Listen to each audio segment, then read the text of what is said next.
বন্ধুরা, ঝুমাস কিচেনে তোমাদের সবাইকে স্বাগত। আশা করি বন্ধুরা তোমরা প্রত্যেকেই ভালো আছো এবং সুস্থ আছো। আজকে আমি তোমাদের সাথে রেসিপি শেয়ার করব নিরামিষ চিল্লি সয়াবিন। এবার দেখো কী করে করব সেটাই তোমাদের সাথে শেয়ার করব। এখানে কিছুটা মিডিয়াম সাইজের আমি সয়াবিন নিয়েছি, আর এখানে ক্যাপসিকাম আছে, bell pepper, yellow bell pepper, red bell pepper আর ক্যাপসিকাম। এবার অল্প অল্প করে, আমার এতটাও লাগবে না, অল্প অল্প করে কেটে নেব, ডুমো ডুমো করে কাটবো। নিরামিষের দিনেও কিন্তু এই রেসিপিটা খুবই ভালো লাগে, আর যারা নিরামিষ খাও তাদের তো খুবই ভালো।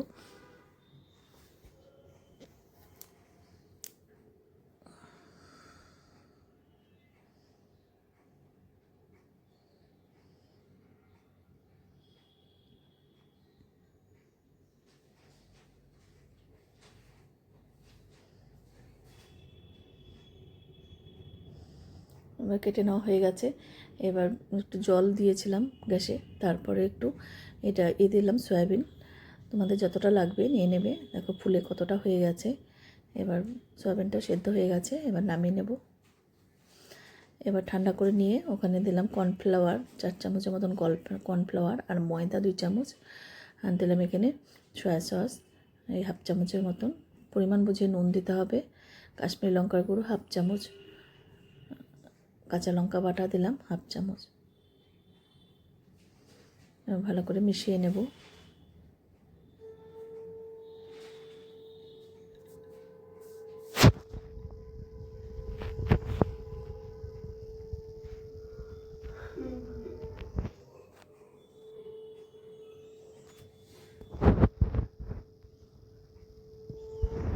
মিশিয়ে নেওয়া হয়ে গেছে। এবার সাদা তেল আগে থেকেই গরম করে নিয়েছিলাম। এবার একটা একটা করে এগুলো ভেজে নেব। একবারে দিয়ে দিলে কিন্তু সব একসাথে লেগে যাবে, সেজন্য একটা একটা করেই কিন্তু এটা ছাড়তে হবে। এবার অপর পাশটা উল্টে দিচ্ছি।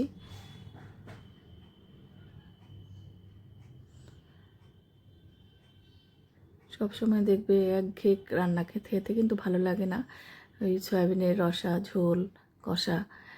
তখন এইভাবে করে নিলে দেখবে বাড়ির বাচ্চারাও কিন্তু খেয়ে নেবে। এবার দেখো ভাজা হয়ে গেছে, সয়াবিন তুলে নিয়েছি। এবার ওই তেলের মধ্যেই আমি এই ক্যাপসিকামগুলো হালকা করে ভেজে নেব। তোমাদের যদি সুন্দর সুন্দর রেসিপি পেতে চাও আমার ইউটিউব চ্যানেলটি অবশ্যই সাবস্ক্রাইব করে রেখো। আর যদি ফেসবুক থেকে দেখো পেজটিকে ফলো করো, তাহলে আমি যখনই যা নিত্য নতুন ভিডিও আপলোড করব নোটিফিকেশন তোমাদের কাছে সঙ্গে সঙ্গে পৌঁছে যাবে। এবার দিলাম পরিমাণ বুঝে একটু নুন। এবার একটা বাটির মধ্যে জল নিয়েছি 1 বাটি, তার মধ্যে অল্প 1/2 চামচের মতন কর্নফ্লাওয়ার দিলাম একটু গ্রেভিটা বাটা করার জন্য। আর এখানে দিলাম একটুখানি সয়া সস। খুব বেশি দিলে আবার কালো কালো হয়ে যায়, সেজন্য আমি অল্প দিয়েছি। আর টমেটো কেচাপ দিলাম এখানে 4-5 চামচের মতন।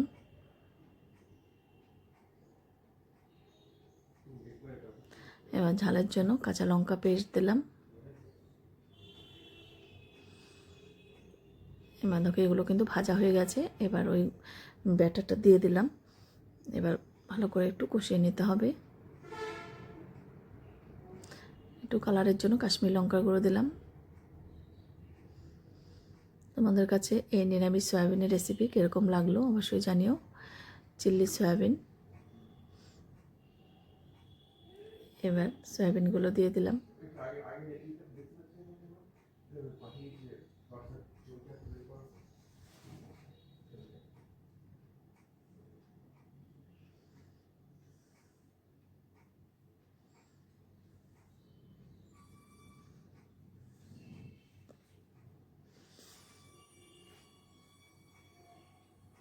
এখন কষানো হয়ে গেছে, একটুখানি জল দিলাম গ্রেভির জন্য।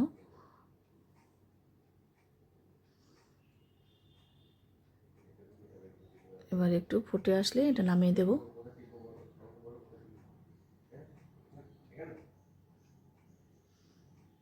একটুখানি চিনি দিলাম, যেহেতু টমেটো কেচাপ আছে একটু টকটক ভাব হয়ে যাবে, সেজন্য একটু চিনি দিলে টেস্টটা কিন্তু খুবই ভালো হবে।